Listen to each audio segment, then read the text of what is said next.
আসসালামু আলাইকুম, welcome back to my channel bilingual learning house. I hope you are all fit and fine. আজকে আমি আপনাদের সাথে আলোচনা করব প্রেজেন্ট পারফেক্ট টেন্সের ব্যবহার নিয়ে। তো প্রেজেন্ট পারফেক্ট টেন্স আমাদের জানতে গেলে প্রথমে আমাদেরকে জানতে হবে আসলে প্রেজেন্ট পারফেক্ট টেন্সটা কী বা কাকে প্রেজেন্ট পারফেক্ট টেন্স বলে। তো প্রেজেন্ট পারফেক্ট টেন্স হলো অতীত বা নিকট অতীতে কোনো কাজ শেষ হওয়া, যা কখন শেষ হয়েছে তার নির্দিষ্টভাবে না উল্লেখ করে যে টেন্সে উক্ত অতীত কাজের বর্তমান অবস্থা বিষয়ে বলা হয় তাকেই প্রেজেন্ট পারফেক্ট টেন্স বলে। বা আমরা যদি সহজে বলি যে কাজটা অতীতে শেষ হয়ে গেছে তার রেস্ট এখনও আছে তাকেই প্রেজেন্ট পারফেক্ট টেন্স বলে। তো আসুন আমি আপনাদেরকে বিভিন্নভাবে এক্সাম্পল দেখিয়ে এবং স্ট্রাকচার দেখে প্রেজেন্ট পারফেক্ট টেন্স সম্পর্কে ক্লিয়ার করব। তো প্রথমে যদি আমি বলি যে আমি তাকে কি জানিয়েছি, আমি তাকে জানিয়েছি, তাহলে কিভাবে বলবো?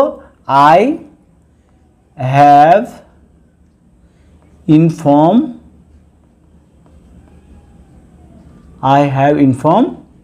him, আমি তাকে জানিয়েছি। তারপরে যদি বলি তারা they have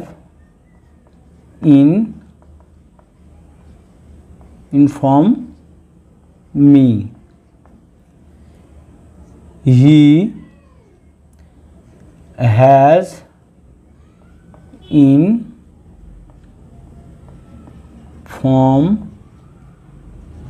us. ওকে, আমি এখানে দেখেন তিনটা সেন্টেন্স লিখছি, তিনটাই অ্যাফার্মেটিভ সেন্টেন্স লিখছি। যে আই হ্যাভ ইনফর্ম হিম, আমি তাকে জানিয়েছি। দে হ্যাভ ইনফর্ম মি, তারা আমাকে জানিয়েছে। He has inform me. এখন দেখেন আমি তিনটা সেন্টেন্স লিখছি এবং তিনটা সেন্টেন্সে তিনটা সাবজেক্ট ব্যবহার করছি। এই কারণেই যে সাবজেক্ট অনুসারে আমি কি করছি, সাহায্যকারী ভার্বগুলো ব্যবহার করছি। তাহলে আপনারা এটা বুঝতেও পারবেন যে কোন সাবজেক্টের সাথে কোন ভার্ব ইউজ হয়। ওকে, আর এটা জানতে হলে আপনাকে অবশ্যই আমার যে ভার্বের ফর্ম এবং পার্সন সম্পর্কে যে ভিডিও দেওয়া আছে সেটা একটু দেখে নেবেন, তাহলে আপনাদেরকে পার্সন বা কোন জায়গায় কোন ভার্ব ইউজ হবে এটা নিয়ে আর কোনো কনফিউশন থাকবে না। তো চলুন আগে এটা আপনাদেরকে ক্লিয়ার করি। তাহলে এখানে বলছি আই হ্যাভ ইনফর্ম হিম, আমি তাকে জানিয়েছি। তারপর দে হ্যাভ ইনফর্ম মি, তারা আমাকে জানিয়েছে। He has inform me us, সে আমাদেরকে জানিয়েছে। তার মানে এটা এখন বোঝাচ্ছে না যে এটা তারা আমাকে জানিয়েছে, কিন্তু এই কথাটা নিয়ে এখনও কি হচ্ছে, আলোচনা হচ্ছে। তার মানে কি তার রেস্টটা এখনও আছে, এই জন্য একে বলা হয় প্রেজেন্ট পারফেক্ট টেন্স। তাহলে প্রেজেন্ট পারফেক্ট টেন্স আগে স্ট্রাকচারটা আপনাদেরকে দেখাই, তাহলে আর একটু ক্লিয়ার হবে স্ট্রাকচারটা কি প্রেজেন্ট পারফেক্ট টেন্সের। এটা হলো কি অ্যাফার্মেটিভ সেন্টেন্স, এটা হলো হাবাদক। হাবাদকের প্রত্যেকটার স্ট্রাকচারের নিয়ম হলো প্রথমে সাবজেক্টের পরে হ্যাভ অথবা হ্যাজ বসবে, তারপরে মূল ভার্বের ভি3 ফর্ম মানে পাস্ট পার্টিসিপল ফর্ম, তারপরে বসবে অবজেক্ট বা আদার থাকলে আদার্স। এটা সবসময় নির্ভর করবে কি এই সাবজেক্টটা থার্ড পারসন সিঙ্গুলার নাম্বার না প্লুরাল নাম্বার না সেকেন্ড পারসন প্লুরাল নাম্বার না সিঙ্গুলার নাম্বার, তার উপর ভিত্তি করে এই হ্যাভ বা হ্যাজ বসবে। তাহলে স্ট্রাকচারটা কিন্তু খুব ইজি।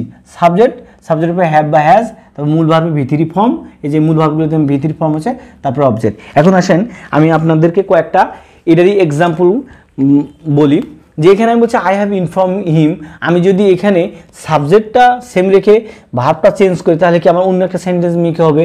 আই হ্যাভ কি নক হিম, আমি তাকে নক করেছিলাম। তারপরে I have given him, I have given him some, মানে আমি তাকে কিছু টাকা পয়সা দিয়েছিলাম। তাহলে আই হ্যাভ হেল্প হিম, আমি তাকে সাহায্য করেছিলাম। তার মানে এইখানে যদি সাবজেক্টটা ঠিক রেখে ভার্বটা চেঞ্জ করি তাহলে অন্য আরেকটা সেন্টেন্স মেক করা যাবে। একইভাবে এগুলোতেও তাই। এখানে যদি আপনি এখানে দে রাখছেন, দের জায়গায় এখানে ইনফর্মটা করেন, they have done the work, তারা কাজটা শেষ করেছে। তারপরে they have clean the room, তারা রুমটা পরিষ্কার করেছে। তারপরে they have repaired the mobile, তারা মোবাইলটা কি রিপেয়ার করেছে। এভাবে চেঞ্জ করা যাবে। একইভাবে এখানেও আপনি চেঞ্জ করতে পারবেন, ইভেন এখানে সাবজেক্টও চেঞ্জ করবেন। এখানে হি আছে, এখানে করিম লাগান, করিম হ্যাজ ইনফর্ম মি বা আস, বা করিম হ্যাজ ডান দ্য ওয়ার্ক, কাজটি করেছে।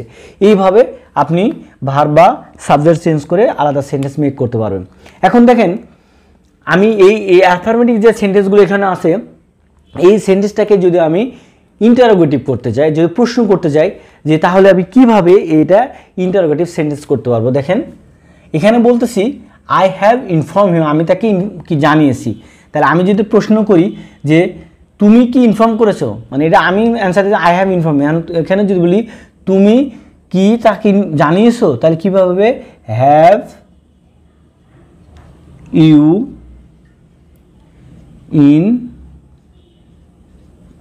Inform him, have you inform হিম।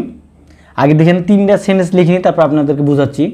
তারপরে have they inform have they inform me, okay. তারপরে হ্যাজ হি ইনফর্ম আস। হ্যাঁ, 3টা সেন্টেন্স লিখছি। আমি বারবার প্রত্যেকটা ভিডিওতে আপনাদেরকে বলতেছি যেটা হলো কি আস্কিং করতেছি, ইন্টারোগেটিভ সেন্টেন্স মেক করতেছি। ইন্টারোগেটিভ সেন্স মেক করতে গেলেই কী করতে হবে, সাহায্যকারীগুলো যে ভার্বগুলো থাকবে সেটা সাবজেক্টের আগে চলে আসবে। এখানে সাহায্যকারী ভার্ব ছিল হ্যাভ, এখানে ছিল হ্যাভ, এখানে হ্যাজ। এই সাহায্যকারী ভার্বগুলো সাবজেক্টের আগে বসে অ্যাফার্মেটিভ সেন্টেন্সকেই ইন্টারোগেটিভ করে ফেলছি। এখানে কি আর কোনো কিছু চেঞ্জ করতে হয়েছে? এখানে আয়ের জায়গায় খালি ইউ বসাইছি, হ্যাভটা আগে চলে গেছে, তারপরে সাবজেক্ট, ইনফর্ম এখানে থেকে গেছে, তারপরে হিম অবজেক্ট। এখানে দেখেন দের আগে চলে গেছে হ্যাভ, তারপরে কি দে, তারপরে ইনফর্ম মি। তার মানে ইন্টারোগেটিভ সেন্টেন্স মেক করতে গেলে শুধুমাত্র ভার্বটা, সাহায্যকারী ভার্বটা কি চলে যাবে, সাবজেক্টের আগে চলে যাবে। তাহলে এখানে সাহায্যকারী ভার্ব হলো হ্যাভ বা হ্যাজ, তারপরে চলে যাচ্ছে সাবজেক্ট। সাবজেক্টের পরে কি হচ্ছে, ভার্বের ভিতরি ফর্ম বা মূল বেস ফর্মের হলো কি পাস্ট পার্টিসিপল ফর্ম, তারপরে অবজেক্ট, প্রশ্নবোধক চিহ্ন থাকবে। ক্লিয়ার? এইভাবে এখানেও আপনি এই জায়গায় ভার্ব চেঞ্জ করেন বা এই জায়গায় সাবজেক্ট চেঞ্জ করেন, করে অন্য সেন্টেন্সও মেক করতে পারবেন। এরপরে দেখেন আমি আপনাদেরকে দেখাবো এই যে অ্যাফার্মেটিভ সেন্টেন্স আছে, এখানে আমি কী করলাম, এখানে নেগেটিভ ইন্টারোগেটিভ করলাম, জিজ্ঞেস করলাম যে হ্যাভ ইউ ইনফর্ম হিম, তুমি কি তাকে জানিয়েছো। এখন যদি আমি এটা ধরেন আমি সবগুলো অ্যান্সারই নেগেটিভ হবে, তার মানে আমি নাবাদক করব। এখানে হচ্ছে হ্যাভ ইউ ইনফর্ম হিম, তুমি কি তাকে জানিয়েছো, আমি প্রত্যেকটা এখন নাবাদক করব।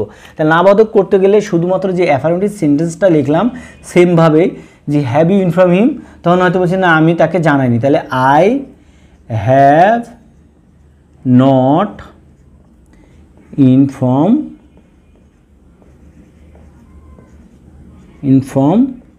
হিম, আমি তাকে জানাই। তার মানে দেখেন অ্যাফার্মেটিভ সেন্টেন্সে আই হ্যাভ ইনফর্ম হিম শুধু না জানালে, শুধু হ্যাভের পরে সাহায্যকারী ভার্বের পরে নট বসালে এটা নেগেটিভ সেন্স ক্যারি করে। ওকে, পরেরটা দেখেন they have not inform, they have not inform him, তারা তাকে জানায়নি। তারপরে হি হ্যাজ নট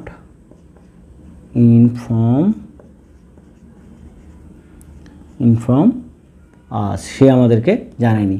তার মানে দেখছেন কি ইজিভাবেই করা যায়। তাহলে স্ট্রাকচারটা দেখে নেন, স্ট্রাকচারটা কি অ্যাফার্মেটিভের মতোই, শুধু সাবজেক্টের পরে হ্যাভ বা হ্যাজ এর সাথে যুক্ত হবে নট, তারপরে যেভাবে আছে ভার্বের ভিতরি ফর্ম, তারপরে অবজেক্ট। ক্লিয়ার? শেষ। এটা হলো নেগেটিভ সেন্টেন্স। তাহলে প্রথমে আমরা শিখলাম কি অ্যাফার্মেটিভ সেন্টেন্স, এই অ্যাফার্মেটিভ সেন্টেন্সকে কীভাবে ইন্টারোগেটিভ করি সেটা দেখালাম, তারপরে দেখালাম হলো কীভাবে নেগেটিভ সেন্টেন্স করা যায়।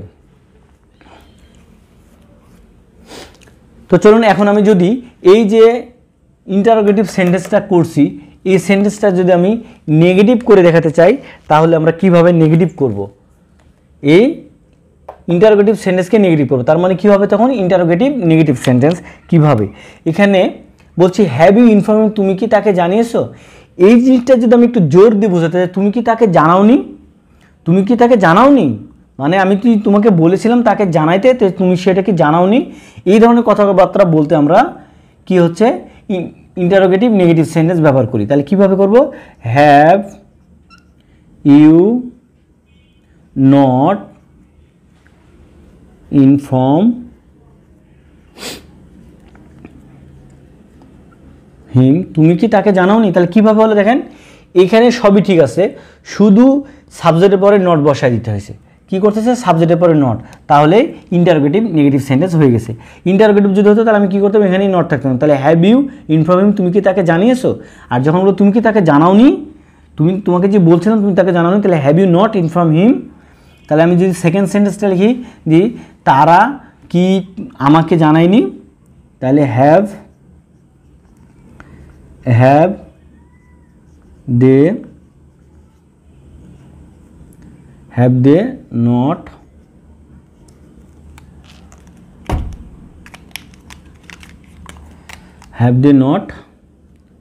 ইনফর্ম মি, তারা কি আমাকে জানায়নি। পরেরটা কি লিখছিলাম? যে হ্যাজ হি ইনফর্ম আস, সে কি আমাদেরকে জানিয়েছিল বা জানিয়েছে, তাহলে এখানে লিখবো has he not inform us, সে কি আমাদেরকে জানিয়েছে। তাহলে সে কি আমাদেরকে জানিয়েছে, তার মানে জোর দিয়ে যখন আমরা কোনো কিছু প্রশ্ন করবো তখন সেটাই হয়ে যাবে ইন্টারোগেটিভ নেগেটিভ। এর স্ট্রাকচারটা কি?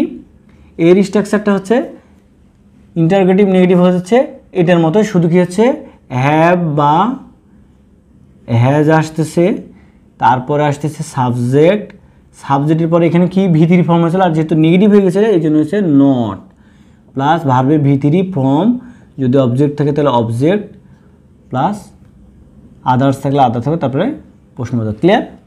তো এই ছিল ইন্টারোগেটিভ নেগেটিভ। এখন যদি আমরা প্রশ্নবোধক করতে যাই, প্রশ্নবোধক কোনটা? WH কোশ্চেন যদি করতে যাই, কিভাবে আমরা প্রেজেন্ট পারফেক্ট টেন্সে কী করি WH কোশ্চেন মেক করা যায়।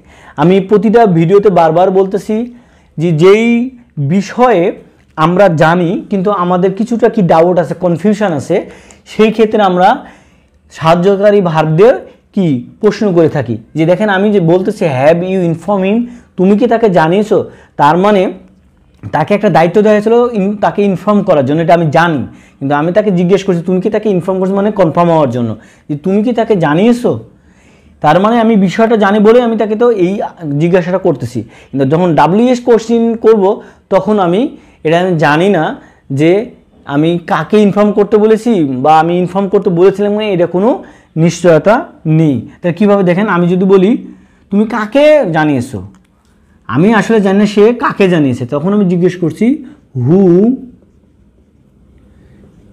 হ্যাভ ইউ ইনফর্ম, তুমি কাকে জানিয়েছো, আমি কিন্তু জানি না, তখন আমি জিজ্ঞেস করি তুমি কাকে জানিয়েছো। ঠিক আছে? তারপর যদি বলি যে তুমি কখন জানিয়েছো, আমি তো জানি না তুমি কখন জানিয়েছো, আমি তো তোমাকে বলি নাই বা আমি জানি না তুমি কখন জানিয়েছো, তাহলে হোয়েন হ্যাভ দেও বলতে পারি কখন তারা জানিয়েছে, হোয়েন হ্যাভ দে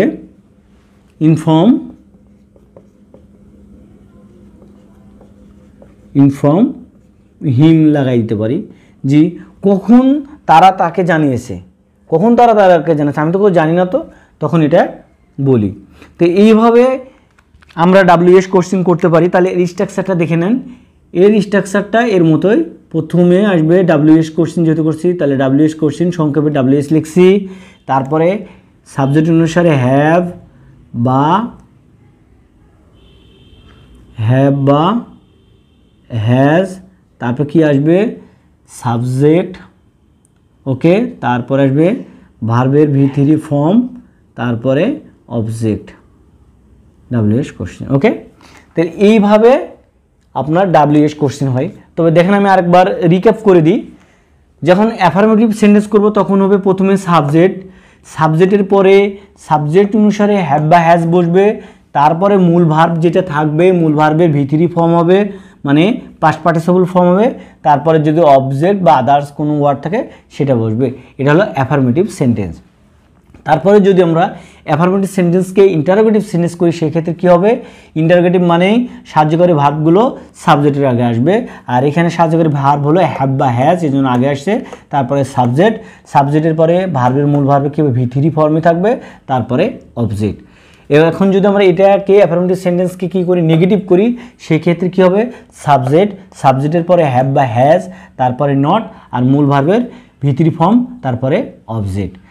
আবার যদি আমরা এই সেন্টেন্সটাকে ইন্টারোগেটিভ নেগেটিভ করি তাহলে কি হবে, হ্যাভ বা হ্যাজ বসবে, তারপরে সাবজেক্ট, সাবজেক্টের পরে নট, তারপরে ভি3 ফর্ম, তারপরে অবজেক্ট। ওকে, আবার আমরা যদি এই প্রেজেন্ট পারফেক্ট টেন্সে ডাব্লিউএস কোশ্চেন করতে যাই সেক্ষেত্রে কী হবে, প্রথমে ডাব্লিউএস কোশ্চেনটা আসবে। ডাব্লিউএস কোশ্চেনগুলো হলো হু, হোয়াট, হোয়ার, হুম, এগুলো অনেক আছে, দেখে নেবেন। হোয়েন, এটা ডাব্লিউএস কোশ্চেন বসার পরে এরপরে আমি হ্যাভ বা হ্যাজ নিব। এটা কার উপর নির্ভর করবে, এই সাবজেক্ট। এই সাবজেক্ট কী আছে, এই সাবজেক্টের উপর নির্ভর করে হ্যাভ বা হ্যাজ বসবে, তারপরে হবে ভার্বে ভি3 ফর্ম, তারপরে অবজেক্ট। তাহলে একটা জিনিস দেখে নেন, কোনটা কনস্ট্যান্ট থাকবে, ভার্বটা সবসময় হবে প্রেজেন্ট পারফেক্ট টেন্সে কি ভি3 ফর্ম, তাহলে এই ক্ষেত্রে কোনো চেঞ্জ হবে না। তো বন্ধুরা, এই 5টা টপিকস নিয়ে আমি আসলে বোঝানোর চেষ্টা করছি কিভাবে প্রেজেন্ট পারফেক্ট টেন্স আমরা গঠন করে থাকি, বা প্রেজেন্ট পারফেক্ট টেন্সে আপনারা কিভাবে প্রশ্নবোধক, তারপর হ্যাঁবোধক, নেগেটিভ বা ইন্টারোগেটিভ নেগেটিভ বা ডাব্লিউএস কোশ্চেন করবেন, সেগুলো আমি ডিটেলসে দেখাইছি এবং স্ট্রাকচার পর্যন্ত দিয়ে দিয়েছি। আপনারা বাসায় এগুলো প্র্যাকটিস করেন, তাহলে আপনাদের প্রেজেন্ট পারফেক্ট টেন্স নিয়ে আর কোনো ডাউট থাকবে না। তো এই ছিল আজকের আমার এই ভিডিও। যদি এই ভিডিওতে আপনাদের বিন্দুমাত্র ভালো লেগে থাকে তবে লাইক ও শেয়ার করতে ভুলবেন না। আর আমার ভিডিও নিয়ে যদি আপনাদের কোনো কমেন্টস থাকে তবে অবশ্যই আমাকে কমেন্টস করে জানাবেন। ততক্ষণ পর্যন্ত সবাই ভালো থাকবেন। আসসালামু আলাইকুম, আল্লাহ হাফেজ।